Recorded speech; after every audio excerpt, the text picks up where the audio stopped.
Junior, early Bitcoin investor. I'm the founder of Washington Elite. I'm also the CEO of Global Boost.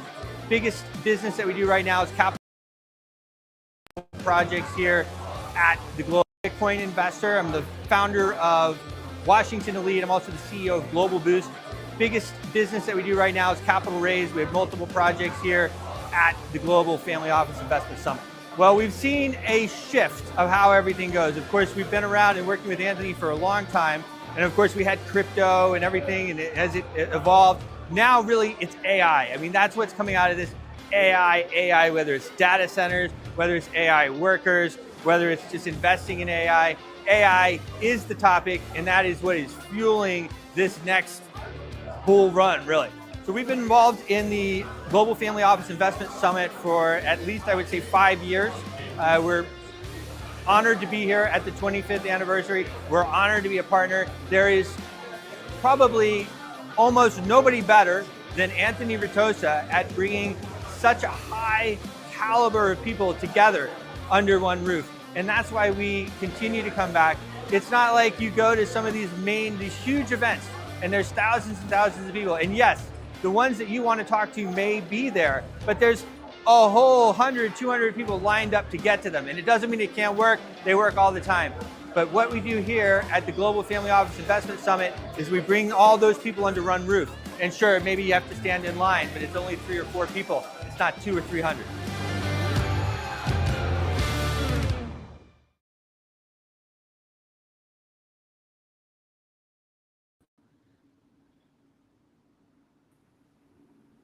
Hello and good morning, ladies and gentlemen. Welcome to the Impact Money Show. I'm your host, Bruce Porter Jr., coming to you live from the heart of Washington, D.C., where the weather is as mild as a politician's promise. 55 degrees Fahrenheit, 0% chance of precipitation, 84% humidity, and a gentle 2-mile-an-hour breeze. That's barely enough to rustle the flags on Capitol Hill. If you're stepping out today, grab a jacket and maybe an umbrella for the humidity, and watch out for any last-minute policy flip-flops blowing in from the Hill. We've got a packed show for you today, and I'm thrilled to be joined by my co-host, my brother from the same mother, the one and only David Porter. David, welcome to the show, man. How's it feel to be back in the hot seat? Thanks, Bruce. It feels great. Great to be here, ready to break down the money moves, the madness, and the mayhem. Let's get into it. DC's weather might be calm, but the news cycle is in total chaos. Chaos is right, David. Let's start here local in the DC, in the DMV, as we say. The big buzz around town is the so-called Big Beautiful Bill. And folks, I'm sorry, but this thing is neither big nor beautiful in any ways that matter to you and to your wallet. This piece of legislation, officially the One Big Beautiful Bill Act, passed the House a couple weeks ago and is now staring down the Senate like a kid who forgot his homework. President Trump was out on his Trump Truth platform yesterday defending this thing like it's the Mona Lisa of policy. He's calling it a win, touting tax cut, border security, boost, and more. But here's the ugly truth, folks. Math is math. And this bill is a deficit disaster. David, break it down for us. How does this thing actually hit the American people? Well, let's do the numbers. The Congressional Budget Office says this bill's tax provision extension of Trump's 2017 cuts, plus new ones for tipped wages and overtime, will balloon the deficit by $3.8 trillion by 2034. That's a trillion with a T. They're trying to offset some of it by slashing Medicaid, food stamps, and clean energy credits, saving about $1 trillion over the same period. But here's the kicker. When the government spends more, it takes in more than it takes in. It's taking you in sneakier ways. Inflation goes up, prices climb, and your dollar buys less at the grocery store. So you might see a tax cut on paper, but the real tax, it's hidden in the cost of milk, gas, rent, spending more, taxing more. It's that simple. Exactly. This is what I've been telling everybody. And here's the sad part. Trump himself grumbled about the spending levels in this bill. He's called it out and then turned around and defended it yesterday like it's the magnum opus. Look, I get it. People want to believe in the guy. They want the tax cuts, the border wall, the whole package. But when your own leader admits that spending is out of control and then tries to sell you the big, beautiful fantasy, it's hard not to feel like you're being fed a line. The American people deserve better. They deserve the truth. You can't spend like a sailor on shore, leave, and pretend the bill won't come due. David, what's your take? Is this just politics as usual? This is politics on steroids, Bruce. Trump's pushing this hard, saying it'll boost growth to cover the cuts, but the math ain't mathing. Fiscal conservatives in the Senate, like Ron Johnson from Wisconsin, are already waving the red flags, saying this explodes the debt. And get this, the House barely got it through with a delicate balance, as Speaker Mike Johnson called it. Now the Senate's got to wrestle with it. And I'm not holding my breath for a miracle. It's a mess, and your wallet's the one taking the hit. A mess indeed. And speaking of messes, let's talk about our pal Elon Musk. The man been a whirlwind heading up the Department of Government Efficiency, Doge, or Doggy for short. And yes, we all love the crypto nod. Elon's been swing. I thought we were going to $1, man. I thought we were going to $1. I still think we are. Elon's been swinging the axe, trying to chop federal spending, fire inefficient workers, and shrink the bureaucracy. He's been at it for 130 days as a special government employee, and now he's stepping back. But here's the crazy part, David. Congress isn't biting. They're balking at nearly all of his cuts. Elon's out there saying the big, beautiful bill undermines everything Doge is trying to do. Adding 3.8 trillion with the T, trillion, to the deficit is the opposite of efficiency. What's your read, bro? Well, Elon's fighting the good fight, Bruce, but it's like bringing a Tesla into a tank battle. He pushed for billions in cuts, 170 billion this year alone, by some estimates, but Congress is like, nah, we're good. The White House is talking about sending a recession package to codify some of Doge's trims, but GOP lawmakers are saying it's tough to sell. You can't touch Social Security, Medicare, Medicaid, or defense. Those are the budget's big dogs. Elon told CBS he's disappointed with this bill. And I get it. He's trying to save us money, and Congress is out here spending like it's Black Friday. It's nuts, man.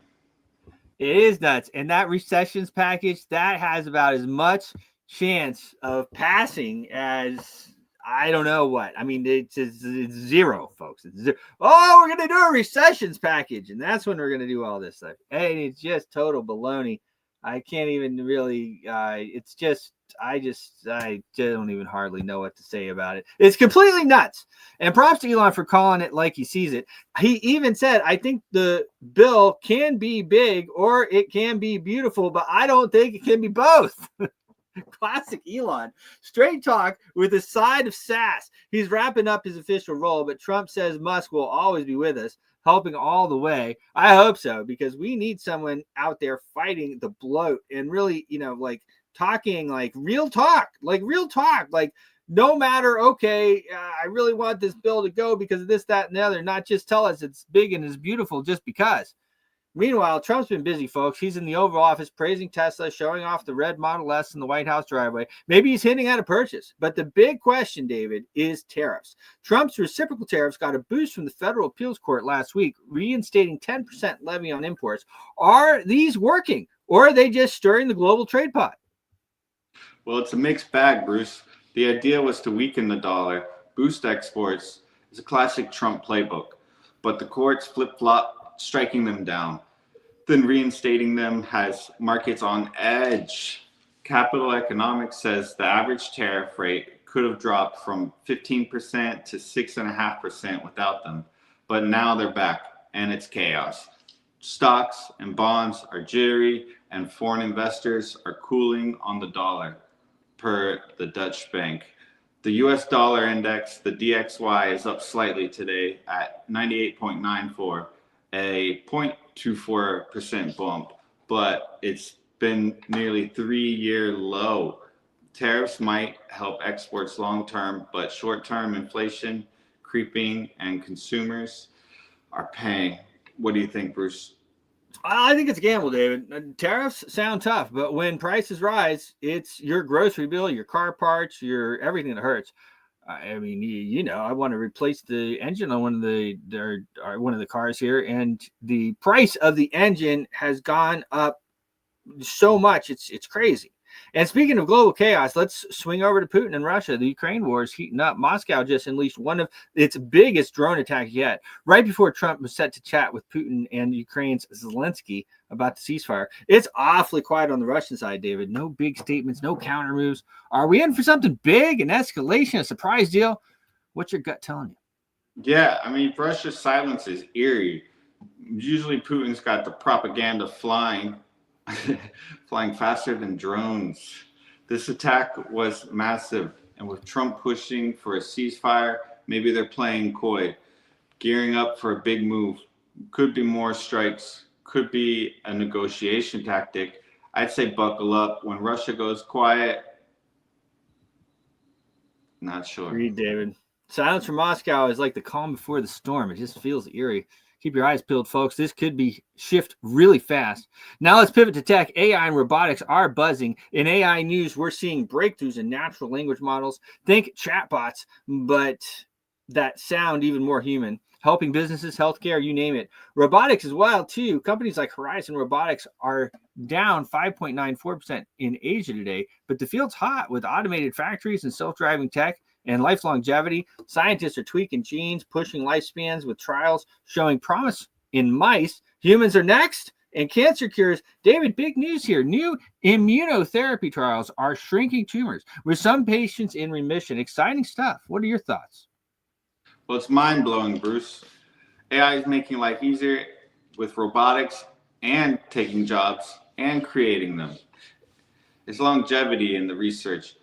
I might live to 150. I might beat you, Bruce. The cancer news is huge. Immunotherapy is a game changer, giving hope to millions. But let's not ignore weapons. Defense spending is up in Trump's bill, and we're seeing laser tech and drones advancing fast. It's cool, but scary. Getting high tech, what's your angle? Well, it's a double-edged sword, David. Tech saves lives, but weapons tech, it's a race we can't slow down. Now, we have to address the heartbeat in the Middle East, the ongoing crisis. Let's call it what it is, folks. It is a genocide of Palestinians by Israel. It's gut-wrenching. Just today, 23 more Palestinians were killed while waiting in line for food. Food, people. This isn't war, it's a slaughter. The death toll continues to climb. The world watches. A two-state solution has been dangled for decades. Peace, land, dignity for both sides. But when will it happen? David, it's time to end this genocidal chapter in history. Is your heart in on this one? It's devastating. I mean, killing people in the food line doesn't make sense. That's inhumane, and it's the worst. The two-state solution, Israel and Palestine coexisting, feels like a pipe dream when violence rules. The U.S. has sway, but Trump's focus is border walls and tariffs, not this. We need global pressure, a real push for peace. It's times, like you said, to close this tragic. It's time, like you said, to close this tragic chapter. Well, I couldn't agree more, David. It's time for action, not words. The world can't look away. Now let's wrap up with the markets. Your money matters, folks. The U.S. dollar, the DXY, is at 98.94, a 0.24% gain. U.S. stock futures a bit shaky. Dow futures at 42,194, down 180 points at a 0.42% dip with an implied open of negative 169. The S&P 500 futures at 59.20, down 26.50 or 0.45, implied open at negative 24.42. NASDAQ futures at 21,446, down 88.25, a 0.41% slide, implied open at negative 82.83. Asia is mostly up. The stocks in Asia are mostly up. Hong Kong Stock Exchange at 23,512, up 354.52. It's a 1.53% jump. The U.S. dollars ticking up on the Japanese yen, 142.86. That's a 0.12% gain. Precious metals, gold's down to 33.84 at a $12.4 drop, or 0.37%. Silver's at 34.42, down 0.28 or 80%, 0.80%. Oil's up though, 62.82 at a 0.48% rise, up 30 cents. Crypto is hot. Bitcoin in at 105. 194 at the moment, up about 23%, 0.23%. Ethereum's rocking. 4.88% up to 2605. XRP's up at 1.58% to 219. Solana's climbing 3.16% at 158.98. Dogecoin, the doggy coin, one of my favorites, up 1.8% to 19 cents. 19.4 cents. Toncoin's at $3.21, up 2.85%, and Litecoin's up 0.8% at 89.57. Phew, folks, that's the morning rundown. David, any last words before we dive deeper? Just this, Bruce, stay sharp, watch your wallet, and let's hope for sanity in DC and peace worldwide. It's great to be here, man. Love it, David. Folks, stick with the Impact Money Show. We're breaking down the bills, the bucks, and the battles. We have now with us our Market Watch report from the great Matt Dixon. I'll cue it up here. Matt is in a meeting, so he recorded it for us. Good old Matt Dixon here. The great Matt Dixon. Matt, we've been working with Matt. Remember when we met Matt there in Dubai? I do. We flew over there. It was a lot of fun. And we are live here at the Global Family Office Investment Summit at the beautiful Mandan. Wait, that's the wrong one. Ha! Hold on a second, folks. I'm going to play that video later. Here's the one I want. He sent it to me in a zipped file, so that threw me off. Here we go. Boom. Boom. Good morning, Bruce. Morning, Impact Money viewers. I just wanted to touch, first of all, on something we mentioned yesterday. I was wondering why the oil price, let me just click over to oil. I was wondering why the oil price had moved. Surprisingly, actually, we got an increase yesterday. They had an OPEC meeting, and they got an increase in production of 411,000 barrels per day from July. And that's actually following the same size increases that we had in output in both May and June. So oil output is increasing, and surprisingly, that caused an increase in the price of oil. Now, it's all about expectations. It may be people were expecting a larger increase in production, or it could have just been some sort of buy the rumor, sell the news event. I'm not quite sure, but it's not been a convincing push higher in the price. I mean, clearly the recent low price was $55. We're currently $62 at the moment, and we can see we're in a bit of a consolidation from back in early April, 9th of April. We've been moving pretty much sideways, and there's no real, we may push just a little bit higher, but I think actually the trend is still downwards. So I think there are a lot of people also been overproducing, a lot of OPEC countries and non-OPEC, but I suppose non-OPEC can, but OPEC countries were actually overproducing. So I guess this increase dampens the effect that over increase has. I'm not quite sure, to be fair. But I just know from a chart perspective, this is looking a little bit bearish. It looks like a bear flag to me, where we've got a flagpole downwards, which is an impulsive direction. And then we're getting this consolidation sideways here, as I say, from 9th of April, consolidation, and I expect a further push down. So I do think there's a real chance that we're going to push towards the $40 a barrel. And I think that could be a sign of economies around the world slowing. And speaking of economies slowing, I'm just going to jump to my X feed just to show you what I just posted there. Let me just jump on that one. So interestingly, let's just see, we've got Australia. We had company profits. This was data came out yesterday, I think, or maybe earlier today. Company profits are declining in Australia. At the same time, in China, we have manufacturing PMI actually decreasing now. When it's below 50, it means it's decreasing. And we also had Swiss inflation turning negative. So we have actual deflation now in Switzerland. So this is a sign that the Trump tariffs are beginning to bite around the world. And it was actually around June that we expect these tariffs to begin to bite, have the data start to filter through and show weaker. So we'll be watching with anticipation to see what the US figures come out at in the coming days and weeks. And we're expecting to start to see a slowdown. So that may soften interest rate expectations. Whether they will actually drop rates, who knows? But if it softens expectations, it's probably going to be supportive of markets around the world. Stock markets, risk asset markets, S&P 500, Bitcoin, etc. So that would be supportive.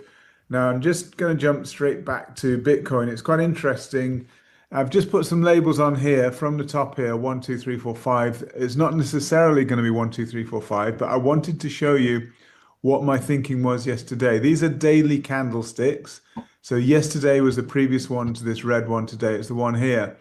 Now, yesterday during the show, this was a large red candlestick, and I said, we need to break below this dotted line to confirm that this is actually a 5-wave move. And interestingly, we got almost there, but we didn't. The price reversed back up quite sharply at the end of the day. And so we're still actually in no man's land here, undecided territory. So from the top, we do have 1, 2, 3, 4. And the reason I know it's, currently I can count it as that. Not that I know, but I can count it as 1, 2, 3, 4. Is because according to Elliott wave rules, this wave 4 is not allowed to cross into territory of wave 1. So if I just hover over this wave 1 candle, the lowest candle here for wave 1, you can probably see up here that the lowest price, and I'll just hover again, you see the low price for wave 1 now was 106,666.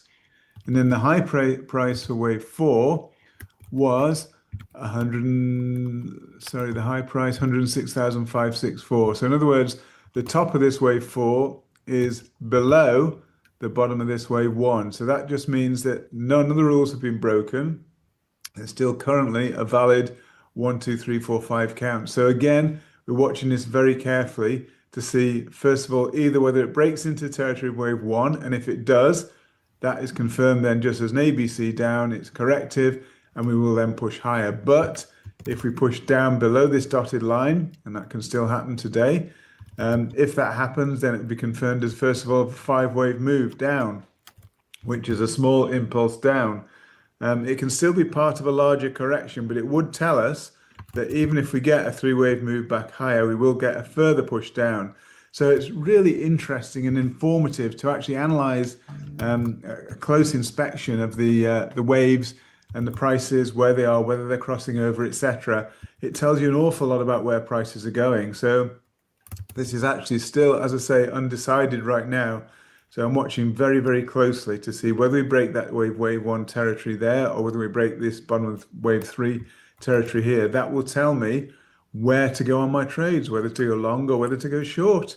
So that's actually Elliott waves informing my trades there. And then I'll look at other indicators as well to give me some better indications. I mean, just one little thing I'm just noticing straight away here, by the way, and I'll just draw it in. We've got some divergence in place. So we can see from looking below, we can see that the troughs, we've got higher lows on the price, and looking at corresponding, and normally we'll see RSI looking using from above, but here we're looking at below, but you can still use it in this way. So it's quite an interesting little lesson on how to measure divergence here. So we've got higher lows on price, and we've got lower lows on corresponding RSI. Now that's actually what's called hidden bullish divergence. This is hidden bullish divergence, and it's telling you that prices are likely to actually push higher. So sort of it's not clear. It's not an absolutely decisive indicator, but it's interesting just as an indication. When you're looking at this, they're all like bits of circumstantial evidence around a crime, as it were. And the more evidence you have, the more likely you are to be right. So this is just one piece of circumstantial evidence telling us that this bit of evidence is telling us that price is likely to push a bit higher. If that were the case, this is not one, two, three. This would actually be ABC, completed little correction down, and we push up again in the next impulsive wave. So it tells us quite a lot potentially about where prices are going. But as I say, right now, I'm absolutely unconvinced because it's in a very narrow range here, a bit of a consolidation, very narrow range between potentially wave one or A and wave three or C. So impossible to tell right now. So I'm keeping my powder dry. I know Bruce is a little bit more adventurous. I'm a very cautious trader after all the years. Sometimes you get burnt, sometimes you don't. I prefer to be reasonably cautious. And I'll often stay out of trades just to wait for clarification. It does mean that I miss out on some really nice juicy trades sometimes, but it does mean that I avoid some losses as well. And it just depends on your risk appetite, I suppose. Ethereum had a reasonably good day, but again, it hasn't changed much from yesterday. We talked about this consolidation. We had the impulsive move higher on the Petra upgrade, massive move higher on Ethereum. Right now, it's really consolidating sideways. We can see from that peak there, it's really moved sideways.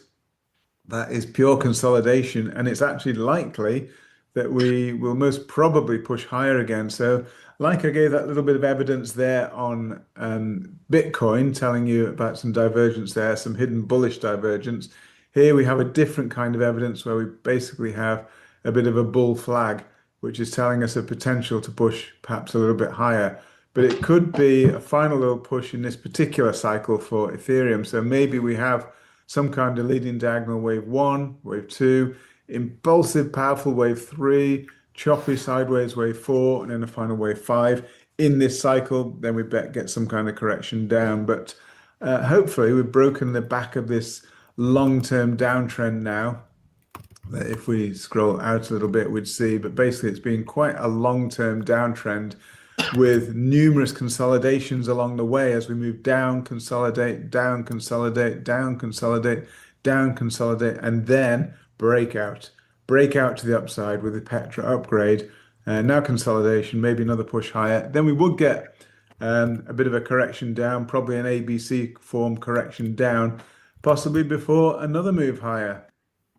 So as I say, I think we've broken the back of this corrective move down, and we've begun to move to the upside, which is quite positive.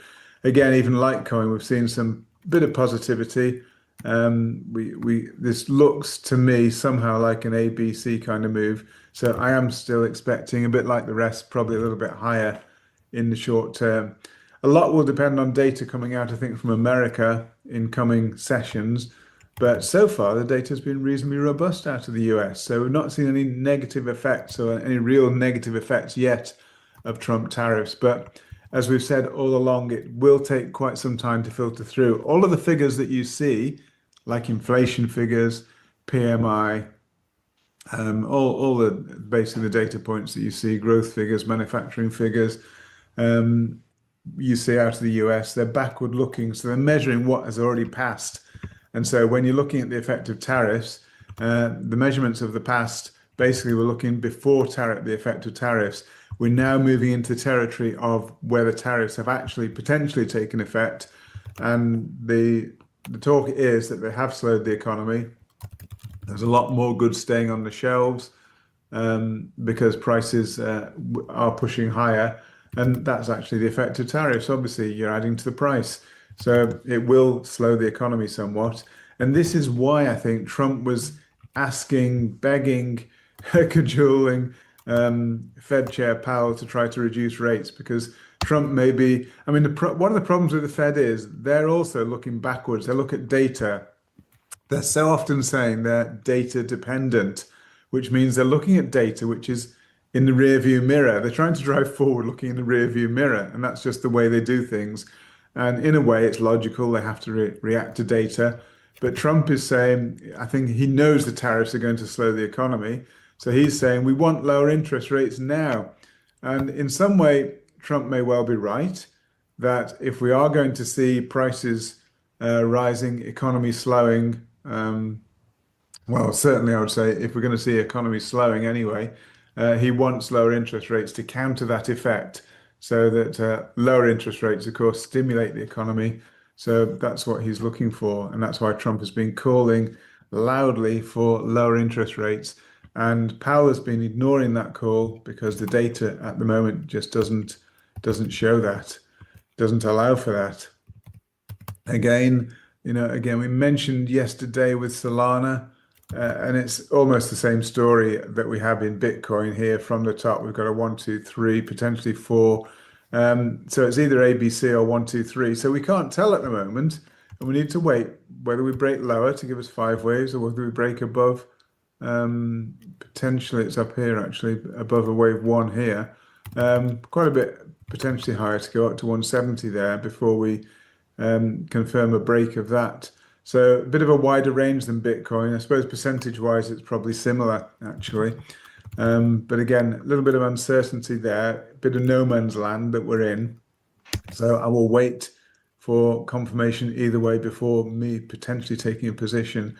And as we went through yesterday, we've got exactly the same story really across the board, and it shows the high correlation across crypto, even though Bitcoin is leading the way and has been leading the way. And at some point, as we mentioned yesterday, if Bitcoin really rallies, we'll get that alt season where the alts really wake up and overtake Bitcoin in percentage gains. For the time being, Bitcoin's a leader, but the rest are still following to some extent. And we can see the same sorts of chart patterns wherever we're looking, really. So this movement up at the moment from the bottom here is clearly not impulsive. Even this movement down here overlapped this movement up here, and this movement down here has overlapped this movement up here. So there's all overlap. So at the moment, even if we do push higher, and it's highly likely we will push a little bit higher, it looks to me to be corrective. So whilst we'll probably push to new all-time highs in the not too distant future, I think we probably will on Bitcoin. Other cryptos will follow suit in terms of direction, but not in terms of magnitude. We're not going to see all-time highs for a lot of the altcoins at the moment. It's only if Bitcoin is really convincingly pushing to massive new all-time highs that we'll begin to have any chance of an alt season. So there's no signs just yet of alt season. We can't even see any green shoots of spring just yet. But we watch Bitcoin very carefully because that's going to be the leader. So here's the oil price that we mentioned again, just very briefly. As I say, they had a big increase in 411,000 barrels increase in production. That's per month, daily, and that's starting from July. So quite a big increase, but surprisingly, oil price has increased. Looking at the SPX, S&P 500, still in the same boat as yesterday. We've got 3 waves down and 3 waves up at the moment. So we can break through the all-time high, and if we do and convincingly break it, then yeah, we're headed quite a bit higher. But at the moment, potentially, it's 3 waves down, 3 waves up. And following 3 up, 3 down, 3 up, you'd then possibly get 5 waves down. That would form what's called a flat correction in the form of 3, 3, 5. 3 waves, 3 waves, 5 waves. So ABC for 3, ABC for 3, and then a powerful 5-wave move. So there's potential for a little bit higher. We can challenge, even go maybe a little bit beyond this previous all-time high to still be in this ABC formation. But then there is a real risk of a further 5-wave move down. But if it is a 335, it's just a correction, which means the impulsive direction is still to the upside. So even if we do move downwards, it would be an amazing opportunity to top up, fill your bags on the S&P here. So as I say, if we're confirmed as 3, 3, and then 5 down, that would be a very clear and amazing opportunity to basically gain exposure at lower levels. And I'm always really keen on basically buying dips in the market. So that's what I'll be looking for. We've seen now that dollar index for the time being is a little bit stuck. We appear to have 3 waves up, and at the moment potentially 3 waves down. So we could get another little push up on dollar index before we push down again. So once again, a little bit of uncertainty here with dollar index, but long term, we looked yesterday at some long-term pictures of dollar index. So long term, we actually have seen since the beginning of Bitcoin in 2009, we've seen Bitcoin appreciate and dollar index appreciate, but shorter term, we've seen an inverse correlation. So when we see weaker dollar, we see stronger Bitcoin and vice versa. So it's very, very important, I think, looking at these short-term views here, very, very important to identify where the US dollar is going. At the moment, it does look as though potentially we've got ABC down, ABC up and ABC down. So potentially in opposite to S&P 500 where we had 3 down, 3 up. Here we've got 3 up, 3 down, and expect possibly to be followed by 5 up. So we may get a little bit more dollar strength in coming days. Let's see. As I say, this is for me is one of the main indicators that I would use to be taking trades. We've seen consistent dollar weakness, yen strength, and it just depends so much on the reasons for the yen strength. When there's a real risk in the market and people, real panic in the market, then people will pile back into the yen and dollar yen pushes lower. At the moment, this has actually more been driven by dollar weakness than yen strength. Although there has been some buying of yen because yen, the Japanese are looking to raise interest rates to counter inflation, whereas, as we just mentioned, the US are actually looking to lower rates. In fact, most of the world are looking to lower rates, but the Japanese have been raising rates. Basically, the opposite of what everybody else in the world is doing. And that's because Japan are very serious about fighting inflation. They have had some inflationary pressures, and so they've raised interest rates. And the likelihood is they could be raising more in the future. So we could see more yen strength, but this isn't at the moment a response to risk averseness in the market or elevated risk. This is just a response to interest rate differentials between Japan and the rest of the world. And again, this is pretty much the same picture as yesterday. If we were to go through all of the tokens, today we're pretty well flat, as you can see, across the board. But that's to be expected because all these are consolidations, really. We're not seeing any powerful movement in either direction. And it's waiting for things to resolve, waiting for data to come out, the effect of Trump tariffs, waiting for the US dollar to make itself clear which way the US dollar is going. And as I say, we're very much in two-way or no man's land, really, with the main crypto, which is Bitcoin there. So I think that's pretty much it for today. We'll just have a quick look at the euro, see where the euro is going again. Sideways consolidation at the moment. We've had a downward move, an upward move, but nothing decisive in either particular direction. So again, nothing really to show there. And looking at the memes, they're all pretty well flat. So today is a flat day. I did say yesterday, actually, that just going back to Bitcoin very briefly, I said that though we started negative, as we did here, this was a big red candle. I said Monday is often a day which goes opposite to the rest of the week. So I'm hoping, and I'm hoping that we might just push a little bit higher with Bitcoin, and the rest will probably follow now for the rest of the week. But it will be a little bit data dependent. So I hope that's good for today. Thank you, everybody, for listening. If you have any particular requests, any particular currencies, any particular questions on economics or anything of that sort, please drop them through to Bruce. I'll be very happy to cover them in the next show. So again, thank you for listening and bye for now. Great, Matt Dixon with the Market Watch Report, world-class analysis that we give on the show daily here on the Impact Money Show.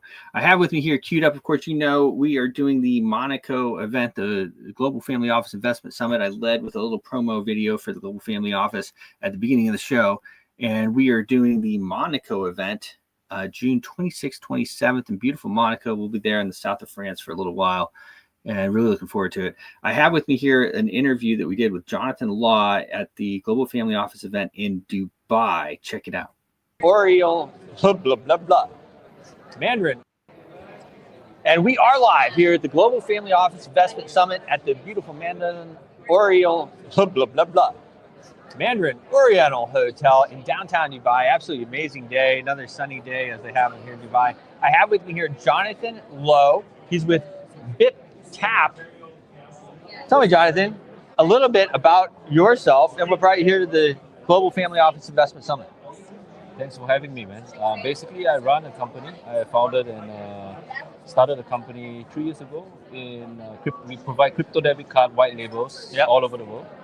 And also, right now, we have evolved to now, we are actually now building, or already built, the world's first omni bank, which is crypto bank, digital bank, physical, traditional bank, crypto exchange, and crypto cards all in one. Just imagine like the Airbnb for banking. Yeah. We connect individual users or companies who have banking needs to full banking solutions all over the world through our multiple banks that we are already integrated with. I mean, it's pretty cool, man. So you feel like the smartest guy around a lot?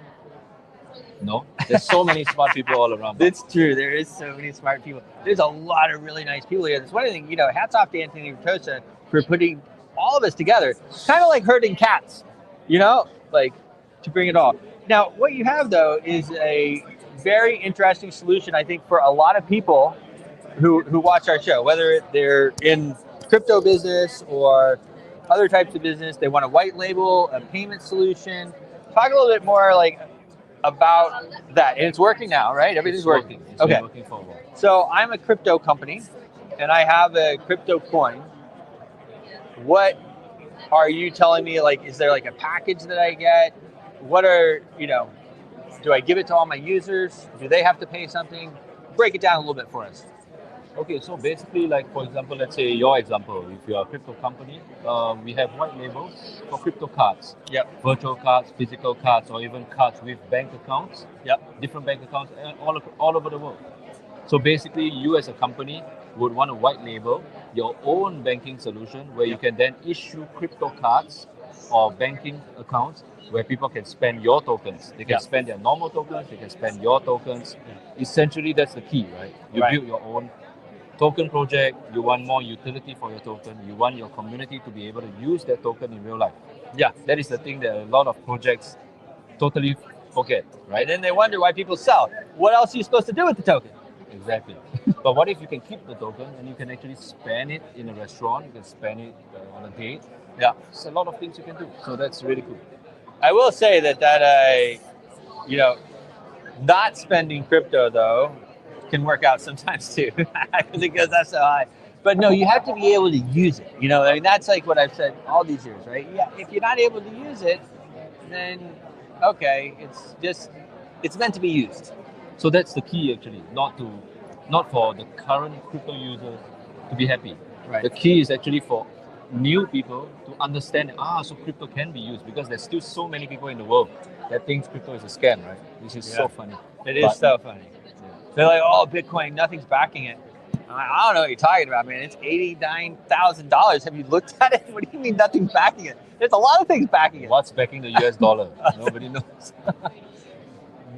Well, don't even get me started. Yeah, well, I mean, we talk about it on the show quite a bit. The fiat system it's a failing system. I thought for years everything would crash, but the central bankers are very smart guys. They don't want the fiat currency to crash. If it crashes, they lose their way that they can tax everybody without, doing anything. So you have relationships with the banks already. Can you mention some of the banks that you have relationships with, or? Maybe not the name of the banks, but the countries. So basically, we have banks from Laos, Hong Kong. We are talking to Malta, Canada, Australia, and many more. Mm-hmm. Because essentially, the only way to actually have access to people from all over the world is not for us to be a bank and acquire banking licenses. It's going to be too expensive. It's going to take too long. Yeah.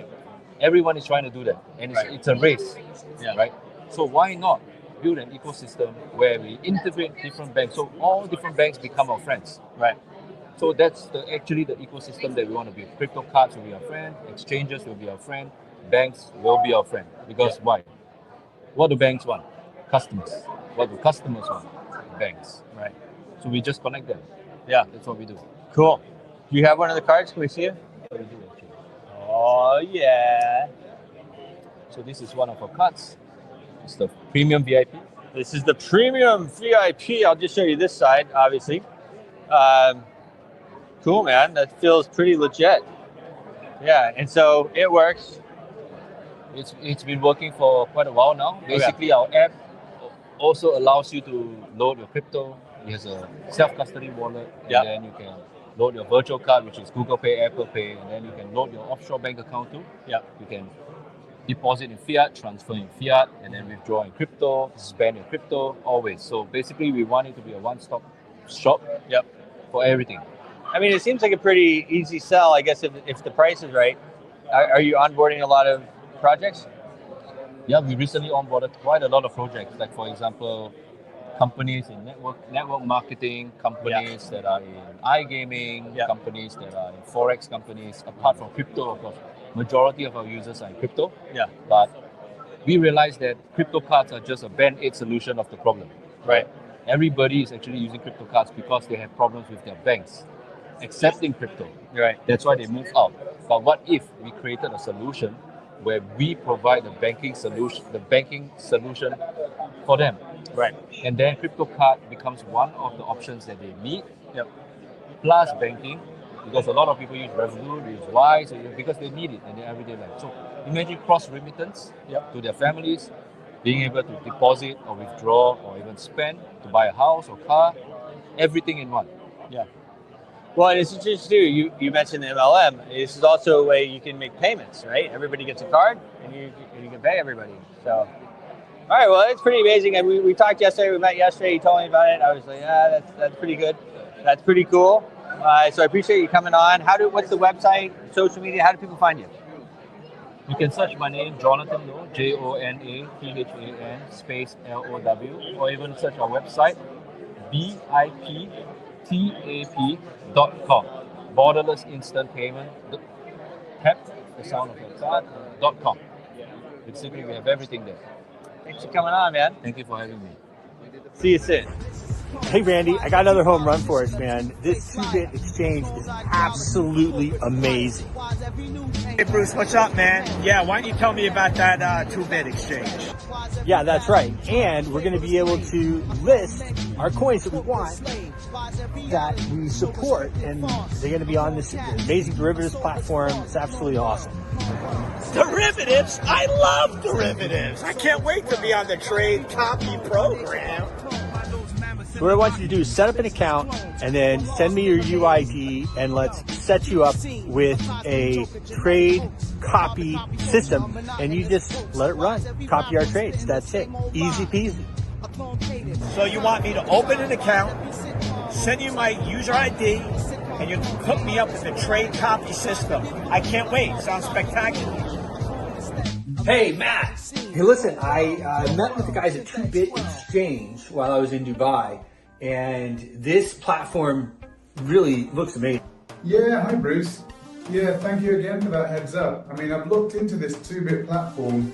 It does appear to have everything we're looking for. Yeah, that's right. 2-Bit, TOOBIT. They have great liquidity. They have futures platform. There's a lot of functionality that I think you're going to like on there. And they really want to work with us. They want to work with the Impact Money Show. And as you and I both know, if they have a good product and they want to work with us, well, hey, that's half the battle. I mean, basically, I love that copy trade facility.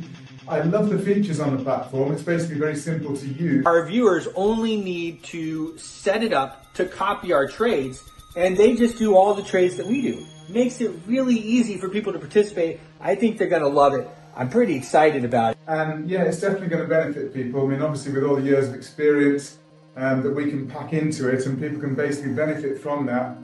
Yeah, I definitely think it's a goer. Hey, David. Yeah, man, I'm excited about it too. I mean, when you think of the ways that we can help our viewers earn money and be able to participate in the monetary revolution, this 2-bit platform just opens up all kinds of doors that they don't have right now.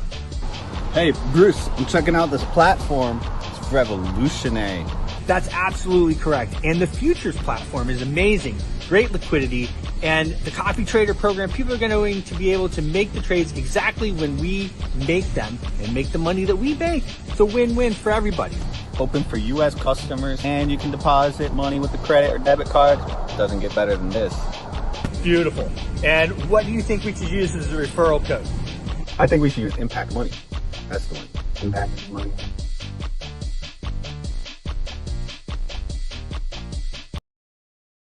Your voice is powerful. When combined with social engagement, it's a force for change. Decentralized media paired with free speech is the catalyst for an empowered world and a unified, invaluable ecosystem. Join Global Boost, become a champion of free speech, and help to reshape the future of media.